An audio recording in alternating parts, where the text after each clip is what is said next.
Just 2 years ago, the Indiana Hoosiers were 3-9, and now they're national champions. Which Big 12 team is going to follow the blueprint?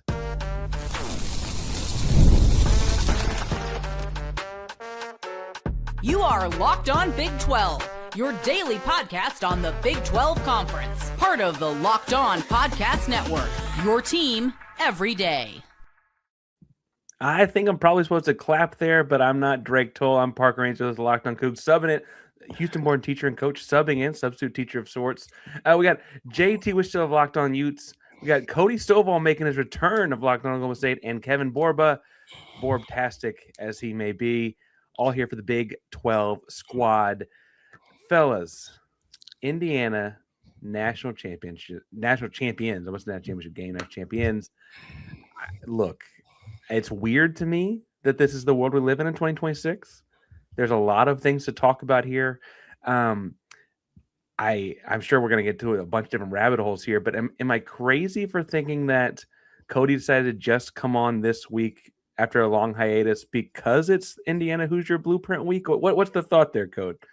You know, that thought process of JMU players cannot go to Indiana and win a national championship.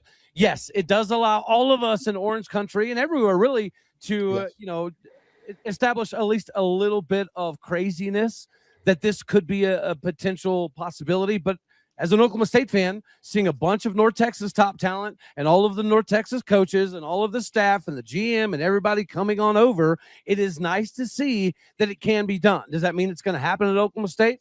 Well, time shall tell, gentlemen. But at least we now know that it's a possibility that if you do it right, if you spend the right money on the right guys, you can take down the Blue Bloods and it not be, a figment of our imagination. I think if Indiana would have barely squeaked through all of these games, it'd be an entirely different conversation. But they dominated all the way to the Natty, and they found a way to get it done. So, yeah, there's a lot of hopium flowing in Stillwater, America right now with what we just witnessed. Monday night felt like a win for college football fans, unless you're a fan of like a big blue blood, right? Because every single year we get hyped and excited about our teams and we want to think they can win it all. Indiana fans have been doing that forever. And before Cignetti stepped on campus, they were the losingest program in the sport. They now went on to win a national championship. All of us collected here are obviously not fans of the losingest program in the sport. So why can't our team 1 year, not every single year, be a contender? We'll even see how Indiana is next year, right? But 1 year, get everything right, get everything perfect, and make that run. I genuinely think what Monday provided was hope to every fan base, and it's got me feeling hopeful that maybe just one day the Utah Utes can break through, and I share Cody's optimism. It was really cool to see what Indiana can do, and it gives me hope for the future. You say 1 year. They were 11-2 last year, obviously 16-0 this year. And we'll get to portal class in the second segment. Maybe. We'll see how on track we are. But I think that it's fair to say they look pretty good next year too. Borba, as much as Cody's feeling good, though, I feel like you're hurting because this is the Indiana blueprint is really the Dion blueprint. It just actually worked this time. Yeah. I mean, I get it. Yeah, I think Deion Sanders was a visionary. I said it multiple times on my show when he talked about it that he is a visionary of sorts. I didn't know if the vision was going to work, and I think a lot of people are going to think I'm trying to pretend like I'm giving him credit for it working. But I think for Colorado, the main difference is they didn't have the continuity, right? The one thing that Indiana had, I think this is the hardest part to replicate, is they had continuity throughout the entire process. Like Curt Cignetti brought over his entire James Madison team. He brought over his entire James Madison staff, and they had a strong culture. Mark Cuban talked about it during the broadcast. I saw an interview at least where he's giving Indiana money, but one, it's not as much money as we all think. And two, they're not investing in just any player. And I think that's sort of been the challenge for Colorado and other programs is Colorado has thrown, I'll name a guy, his name Jaheim Otis was a huge transfer they got from Alabama, and they paid him a lot, and he gave them 9 tackles. And there was videos of like one of Deion's friends saying like, hey, the coaches say you're the best player, but you don't care. Like you don't give the effort. Like it's hard to find a group of guys who care, who could fit the billing, and the coaches can all scheme this together. So I think the best thing, like Indiana is great for college football because it's the parity we all wanted when we made the playoff happen. Right. But it's also like coaches around the country all puckered up a little bit, right? Like if you're Oregon, it's like, okay, well, you have Uncle Phil funding your entire program, and you can't even come close to winning a championship. Different, not we think of different Uncle Phils when we say Uncle Phil. I'm just going to say that out loud. Okay, the Nike Uncle Phil, sorry, RIP to the other one, but you know what I mean. Where it's like you have the billionaires, like Alabama, Kalen DeBoer. It's like, okay, you took over for Nick Saban. Why are you not doing that? So I think it's great for college football in terms of fandom, but I think blue programs are probably stressing, and then programs like Colorado and these other, I would say, programs that aren't the normal blue bloods. It's like all the fan bases are gonna be like, okay, well, why didn't you do it? Indiana was terrible. Well, I think it's even better that it was Indiana for the Big 12 because Indiana's right the little engine that couldn't until it finally could. Mm-hmm. The fact that it's not a blue blood is great for the Big 12, even though they're in the Big 10. They have never been claimed by the Big Ten until, I don't know, yesterday. Yesterday's the first time Big Ten country was like, oh, don't forget about Indiana, everybody. And again, the Texas Techs, the Arizona States, the Oklahoma States, I think that you can have enough donor buy-in, as you're seeing in Stillwater, as you just recently saw in Lubbock. You can get enough donor buy-in as long as there's a return on investment. And I think that's the biggest importance for an Indiana or an Oklahoma State-sized school. If you do not get an ROI, this changes the landscape. But now that you've seen it can be done, you can get that return on investment. Yeah, the Alabamas of the world should be pooping their pants 7 ways from Sunday because it proves that anybody can do it if you just have the right continuity, as Borba just mentioned, which is, again, another reason why we're excited in Stillwater, America. JT, I got a question for you because I think you look at a bunch of different conferences a bunch of different ways. Cody just said he thought it was good for the Big 12 that Indiana won because they're kind of always the also ran in the Big 10. They've never been a good football program. Mm-hmm. They're a basketball first school, and as another basketball school, I kind of like that, right? Would it have been better for a non-Big 10 and SEC team to win in Miami, or is that different because they're a brand? How do you see the difference? Because I kind of said over the weekend, like, which one would be better for Houston in the Big 12? Not that obviously the Big 12 team would have been the best, but that wasn't an option here.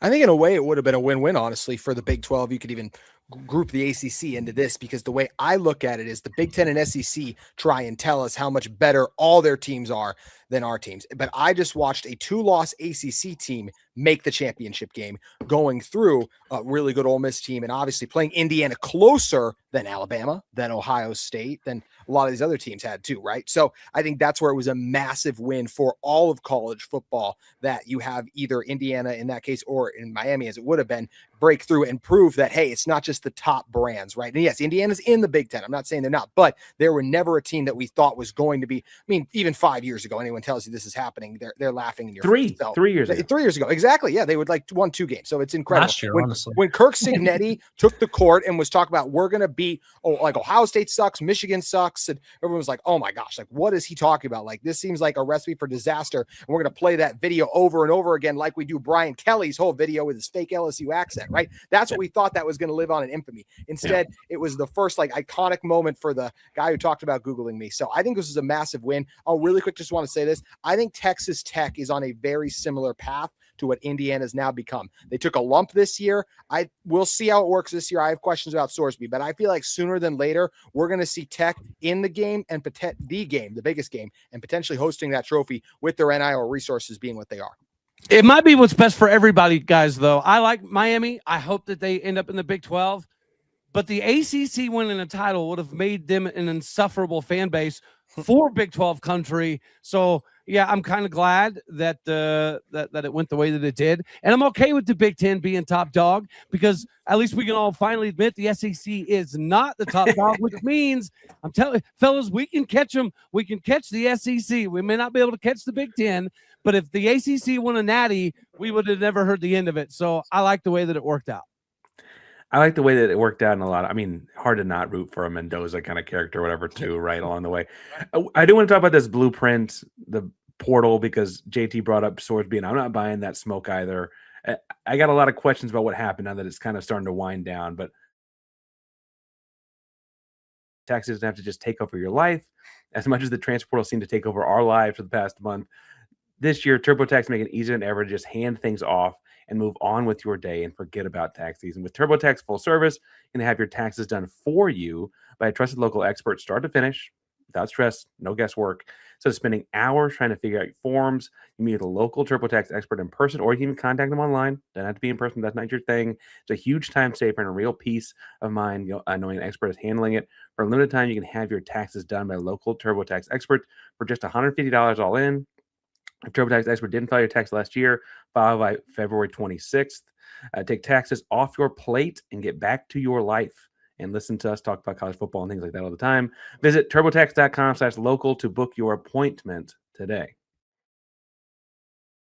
Fellas, the transfer portal is winding down. Texas Tech spent a lot of money, as they tend to do.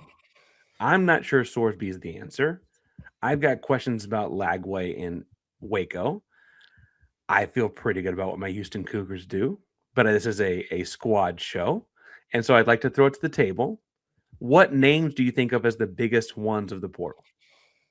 Drew Bethmaker and Caleb Hawkins. What are we even talking about here, fellas? Come on, man. That was a layup of all layups. You're a basketball guy. I appreciate that lob. I will alley that mother trucker in there. Good looking out, Parker. Fellas, you feel free to have fun too. Yeah, I think Sorsby's the biggest name just because of sort of the buzz around him. Like he was, depending on your recruiting service of choice, the number one portal quarterback or number one portal player. And so he is also, I mean, the downfall of Texas Tech was Baron Morton was average, right? Or I think that's a generous statement. Like he wasn't good enough to get them to the big stage. And so now Brendan Sorsby is the missing piece. So it's like, it's intriguing to see, is he that good? Like at Cincinnati, I feel like he was really good this past year, right? He had great numbers and was projected as like a first round pick at times. And so I think it'll be interesting to see how he translates. For DJ Lagway, I mean, everything about his journey to Baylor just screamed stay away from me. Like I was just like, he visited like 4 schools. It felt like while he was committed, he had RG3 like constantly simping over him on X. Like it was like really uncomfortable. It was almost like, it felt like high school almost, where it's like you ask someone to prom or like you accept like a dance invitation. You're like, I'll go with you, but let me make sure like so-and-so's not going to happen. Yeah, right. Exactly. Like I'll go with you, but hold on. And like it seems very weird that he latched himself onto what seems like a very like he's with Billy Napier with less swag is like how I view Dave Aranda. Like Dave Aranda is a sinking ship at like his tenure. So like, why would you want to go back to a similar situation where you just sort of watched it implode? Sorsby's the biggest name, I think, that stayed in the Big 12. I think Levitt is the one that everyone's talking about, right? But that's leaving. So let's touch on what's focused here. But I think what's interesting is what Kevin pointed to when he said this is what's supposed to be the answer. Is he supposed to be the answer because of what he's done, or are we just being told that he's supposed to be the answer? I like Sorsby. I think he's a good player. I don't know. Maybe I'm just I like Josh Hoover too. Like that was interesting to me. Like if I could have had the two, I might have sided with a Josh Hoover. And I'm not trying to be mean to Sorsby. He did some really good things this year, but at the same time, his team did lose to the 3 best teams they played in a row, pretty much, by the way. Utah, BYU, Arizona. They lost all of those games. Wins aren't a quarterback stat. Fair, but in each of those games, I was waiting for Sorsby to make a play, step up in the moment, and I left those games feeling underwhelmed in all of them. I did not watch this Tech team get shut out against Oregon and go, you know what's going to be the difference when Sorsby's under center next year? I didn't feel that way at all. So they get shut out, and then they're plastering this on a New York, the Billboard and Times Square and everything. It just rings of like they're trying to force to feed us how awesome he is, yet his team didn't end up ranked. And yes, he only threw 5 interceptions, but once again, he came up small against some of the best teams he played. Now, better talent around him at Tech. I get that. But does that guaranteed mean he's going to deliver? We just saw Morton not able to do so when a lot of us thought he would in that circumstance. So I'm not convinced that Sorsby's the guy there. I think it's overhyped to me. I'm not convinced he can't do the Trent Dilfer thing. Right? Like yes, I'm not saying he can't do that. I just don't know that I'm like getting excited about spending $5 million to have that done either. I think the $5 million is an interesting number, Parker, because it's like, if you have $5 million, why would you like Darian Mensah, for instance? Like, I think that's probably like, if you were to ask, I would say 1,000 college football fans if they'd rather have Darian Mensah or Brendan Sorsby, I think you'd get some pretty mixed results. So it's like, is that really the game changing move? Sorry to interrupt you. No, that's exactly what I was going to say, though, is like, could you have gotten something less splashy All right, and even it's even that splash you get Brendan Sorsby, I guess, but for cheaper, and then also gotten another receiver or another this or another, or some maybe put that money towards and gotten a better this or a better that. I mean, it's the market's obviously hard to tell, and I know that they've got a triumvirate of people doing it, and they, for what it's worth, they won the conference last year. They do it very well. Lost a lot on the D line though, right? Like that was one of the best Yeah. units in the country, I felt like, and that allowed them to stay in the game against Oregon. A lot of those guys are NFL bound. So I'm curious to see those guys. Yes, when you have NIL, you can potentially replace them. Easier said than done, though, with some of those dudes. And fellas, I think one of the biggest things that not any of us are taking into consideration is the offensive line. To me, that CFP game was the biggest glaring issue was the O-line. Baron Morton did not look very good. And I think Sorsby is a little bit better version of Baron Morton. Athletically, I think they're pretty similar. I think arm talent's pretty similar. There's a lot of comparisons. So if that exact same Texas Tech talent level shows up and Brendan Sorsby's the quarterback, I mean, maybe they score a couple touchdowns, right, in comparison. But I think that offensive line, if I'm an Oklahoma State fan and I watch the Texas Tech game, the one thing I would like to do is make sure the offensive line is better than what you saw roll out against Texas Tech, because Baron Morton didn't have any time. On the bright side, they did land the number one offensive tackle. Now, the downside is every video, which these are all just videos and people get riled up about this, but every video from the All-American camp, he was on his back every video I saw of him. And I don't know how Texas Tech fans are going to hate this, but I don't know if he's ready to just slide in there and be their $3 million guy. Well, and I do like to laugh at spending a lot of money on a recruit that might not have been worth it if it's happening in Lubbock. I would point out most of those T-shirts and shorts generally favor defensive linemen, not offensive linemen. Yes, in the same way that they favor receivers, not cornerbacks, typically. But I will say it was fun to laugh at those kinds of things. I guess that's kind of and look, I'm going to sound like the homer here. I feel very confident what Houston just did in their transfer portal class. They got a defensive end edge guy, and Ashton Porter out of Oregon. They also got Mekhi Hughes, who was like a bell cow of sorts at Tulane before going to Oregon. He opted to redshirt, so his numbers to Oregon are very low because he only played in 4 games in a 5 running back rotation. But they did pretty well, I think, in pulling some guys out, bringing some guys back home to some Houstonian guys. And I just don't know that. Look, Tech spent the most money. I don't know if that means they ran away with the portal class at all. JT, y'all might have had you and Cody both, I guess, had a lot of spots to fill, but it wasn't discussed. Like, I feel like Utah, everyone talked about people leaving Utah, not a whole lot about people brought in.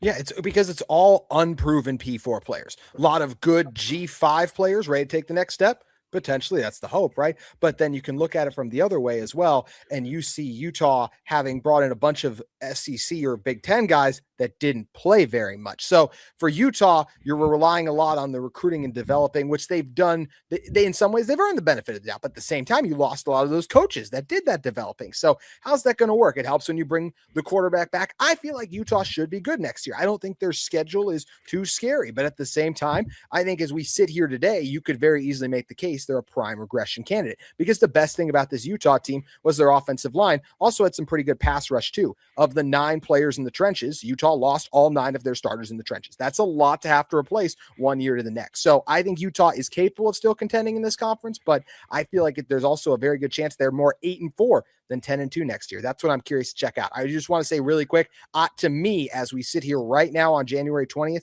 it's Tech and BYU at the top. And then there's a lot of different order you can have it in. But I do feel like those 2 teams belong at the top right now. And yes, I know I'm the Utah guy, and I just said that. It did hurt my soul. Speaking of hurting souls, I need Cody to explain to me why Oklahoma State is not just going to be North Texas playing in the Big 12, or maybe that's a good thing and they are. I don't know. But one second.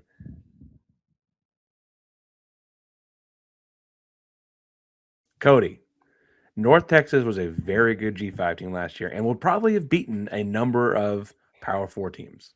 Right. Do you feel confident trotting out the Oklahoma State Mean Green? I do, especially now that we've clearly surpassed the amount of Power 4 transfers. It is the same number as North Texas transfers. Listen, guys, we all know winning 12 games anywhere, any place, anytime is not easy to do. It takes a considerable amount of talent.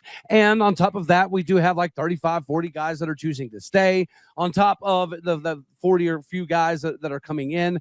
I think that you have to merge the talent that was in Stillwater, because I mean we have some, right? You don't get to this level with a bunch of nobodies, and the ability to retain some of those I think were important. The North Texas guys obviously massively beneficial, but you also got to have some of these other P4 additions, and thankfully we've had that. We've had 6'4" Bowick, wide receiver, coming over from Illinois. We just landed a 6'3", 315-pound defensive tackle from Washington. We just got a safety, Mose, over from Mizzou. So we're not only getting the North Texas people, we're getting the best North Texas people, the North Texas All-Americans that still have multiple years of eligibility. And we got a bunch of legitimate Power 4 transfers like Isaiah Chisholm, 174 tackles at UCLA. It's hard to replace that production. So I think that's the important piece, is it's not just North Texas Cowboys. It's a bunch of other pieces that form what should be an immediate bowl team. Kevin, I don't guess they played last season. How do you think Colorado was stacked up with the Mean Green? Yeah, I think Deion Sanders really changed his entire transfer portal ideology. He still uses it, but now he's changing who he's going after, and he's going after a lot of Group of 5 and FCS all-conference players, and then sort of sprinkling in some Power 4 guys like Boo Carter from Tennessee, who is an all-SEC guy. And I think Colorado will match up really well. I think this is honestly my favorite transfer portal class of Deion Sanders, mostly because I think you could see the effort that they're putting in. Deion Sanders himself has said that he's evaluated on film every player that they brought in, and he wasn't able to do that last year because he was battling cancer, and I always will give him the benefit of the doubt for that. And I always say, like, he had to rely on people who, come to find out, they had personal motives maybe ahead of the team's interest, I think you could say. So I think Colorado's class is really good. I think they have the best wide receiver group in the Big 12. I think I do. I'm pretty high on them. They got Danny Scudero from San Jose State, DeAndre Moore from Texas, and they got a lot of really good players. And so defensively is where I think I'll be the most interested. I don't think Colorado's offense has ever been like their biggest flaw. Defense this year, they probably couldn't stop us as a running back room. So we'll see if they could slow down the run. Hey, really quick, Cody, is that the goal next year? You just said bowl eligibility is what you want. Is that the expectation, Stillwater, get to bowl eligible and we're happy? Or do you guys want to we talked about Indiana in the first segment. Do you want to be a team that contends for the top of the Big 12 conference next year?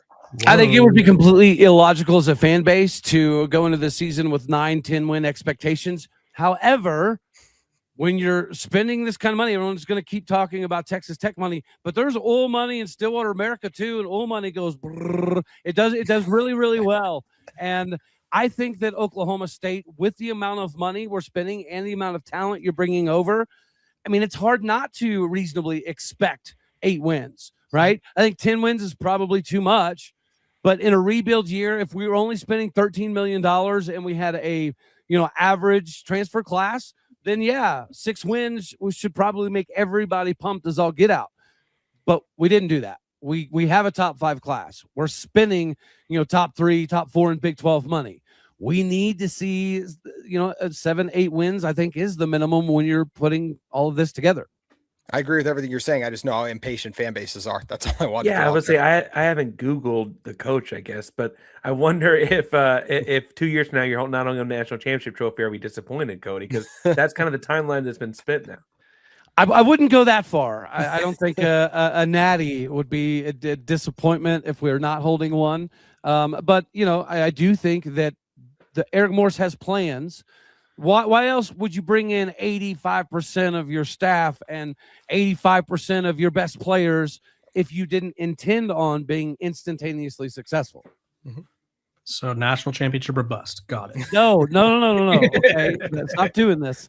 But again, I think if Oklahoma State is looking at an 8-9 win season, I think everyone should be happy with that. And then year 2, yes, the Signetti expectations probably come. What Signetti did create really quick is I think the top jobs in the sport are no longer 4-year rebuilds. You better show really strong signs in 3 years or they'll be moving on. I do think the days of like a top college coach getting 4 years, I think it's almost out the window. I mean, people forget before the whole Sharon Moore thing happened, he was going to be on the hot seat going into next year. And he was literally 1 win away from the playoff this past season. That's how high expectation I think these top jobs are going to be at. You think it changes if you're at Utah, JT, where like we've kind of known who this guy was going to be for a minute? Like the coach in waiting thing, I think also like he's kind of should have been setting some roots along the way. Like, does it make it faster?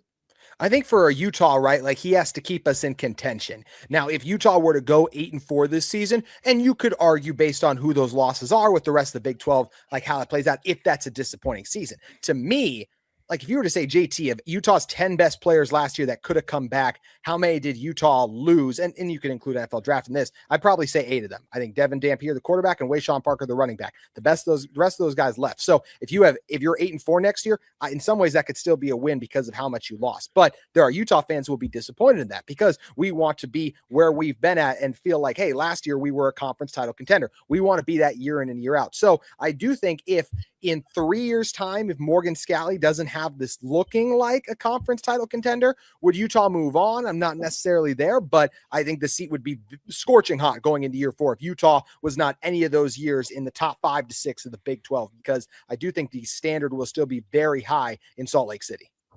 I think the one thing that could save jobs though is contracts. Like if LSU were to fire Lane Kiffin, like they'd be paying Brian Kelly and Lane Kiffin not to coach. So like expenses may come into play, but yeah, I think there is a little bit of pressure to succeed at these Power 4 programs. Like I think of like Texas, I just saw something the other day that they're going to be like the first $40 million roster. So it's like, if you don't win with the $40 million roster, like how do we know you're the guy? So I think it's like all these coaches and programs want more investment, but the more investment you get, the more pressure it adds, I guess. So is Steve Sarkisian, is he generally on the hot seat though?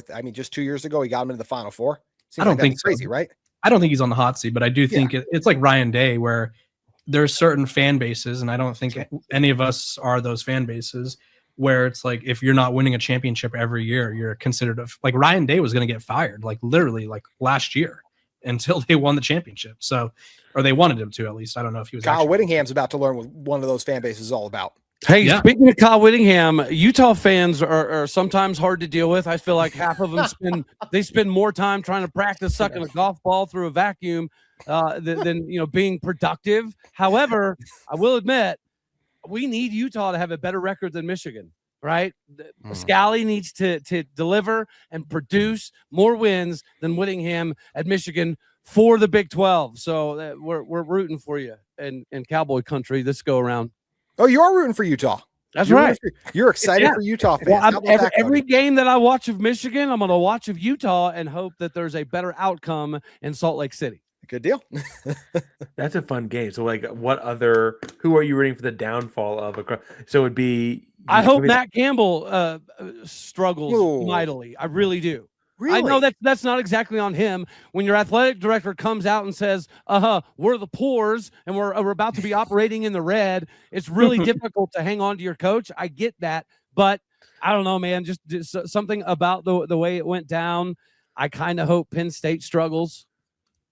I'll say I'm not really exactly rooting for their athletic director after some of the comments that he made. And I know that's not totally fair because a lot of them leaked on that one audio thing, allegedly. Hold on. What? Your athletic director puts his foot so far in his mouth. Wait a second so often. What are you talking about? I love you. I think there's a large difference between an athletic director saying he's frustrated with refs and letting emotions get the best of him after a game versus an athletic director who's basically talking about how every team in his conference is so bad, even though he can't beat them year after year. I'll also just say this, which might surprise some of y'all. I actually do hope Kyle succeeds at Michigan. I mean, he gave us 21 plus years, right? I want him to find success there. Now, what level of success, right? Like, I think they'll make the playoff, but I don't think he's going to win a title there. So ultimately, in some ways, he won't be remembered as an all-time great Michigan man, unfortunately, probably.